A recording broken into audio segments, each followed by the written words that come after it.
Yet again, Funki Porcini or James Bradle does not disappoint with the release of Drift to This, his new album that he done just a year after Boredom and after the Motorway EP, and then another year after Mulberry Files, Conservative Apocalypse and Studio 54, and so many great albums, particularly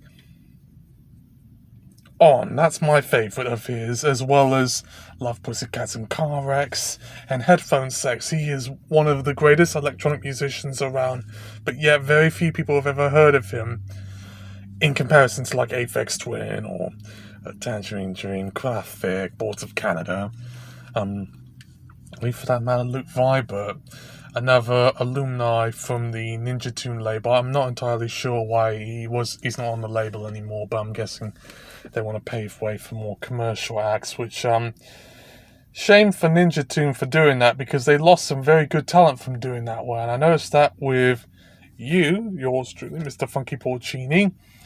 I noticed that with Luke Vibert, Wagon Christ, and I also noticed that with Amon Tobin, who's now on No Mark and doing other experimental projects under different names, as well as doing soundtracks. So that's a thing I'll definitely have to talk to him about. But Drift to This is definitely a very perfect album in its own right. It's a lot more minimalistic than what I was expecting it to be. Almost sounded in many ways like a soundtrack.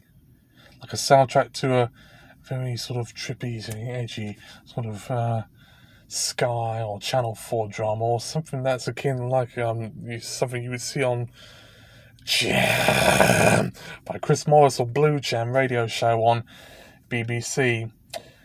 It very much well reminds me of all of those, and overall the songs in of itself are very good. Even if it's not sort of beats and bass heavy, it's very mood and psychosis heavy. I think that's the charm of it all. The songs that particularly stand out for me are my first 4.5 minutes as an ICBM. I see what he's doing there. He's got quite a penchant for talking about political and social issues. Especially if you've seen some of his music videos doing the Fast Asleep years. I forgot about that one, but that is one of my favourite albums ever made, alongside On, Headphone Sex and Love Pussycats and Car Wrecks.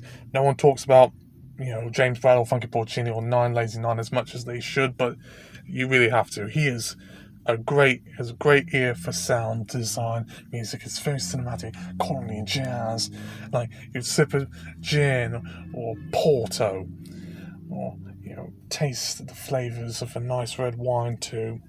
Alongside, you also have 3am, Sign of the Designs, and The Road Where I Live and Butterfly in Trouble, which are also very good songs. In fact, I don't know if I'm going to get copyright violations for doing this, but I'm just going to show you an idea of where you're going with something like James Bradle or Funki Porcini's masterpieces.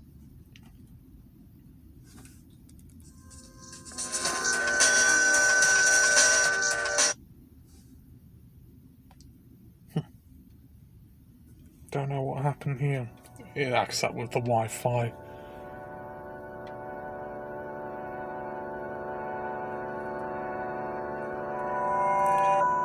Me and him need to get on the collaboration. Prompt stat. He's done some great music, and he's even listened to some of the songs that I've made under the Headsmoke label. The Headsmoke name, particularly from Most Dangerous, and I just released a new EP called Crisis Mode, which you can definitely check it out. I don't want to, advertise other people's work like that, myself. But I want to advertise those who I feel are great artists that I used to like growing up, and I want to support their work and their music.